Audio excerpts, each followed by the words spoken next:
ഇനി സംഭവിക്കാൻ പോകുന്നത് മഹ്ശറയാണ്. മഹ്ശറ ഏറ്റവും ചുരുങ്ങിയത് 50,000 കൊല്ലം ഉണ്ടാവും. അതിന്റെ മേലക്ക് നല്ല താഴത്തേക്കില്ല.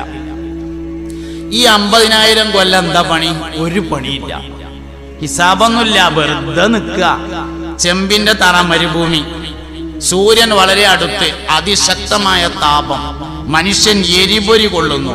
50,000 കൊല്ലം ഒന്നും നടക്കണില്ല, വെറുതെ ഇങ്ങനെ നിൽക്കന്നെ.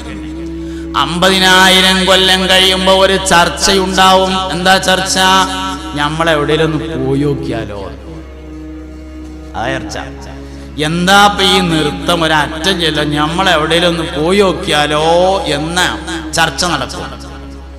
ചർച്ചക്കൊടുവിൽ തീരുമാനമാകും നമുക്ക് പോകാം. അങ്ങനെ എല്ലാരും കൂടിയിട്ട് ആദ്യം പോണത് ആദം വല്ലിപ്പാന്റെ അടുത്തേക്ക്. ഉലുൽ അസ്മുകളെ മാത്രമാണ് സമീപിക്കാന്ന് മറ്റൊരു അഭിപ്രായം ഉണ്ട്. ഏതായാലും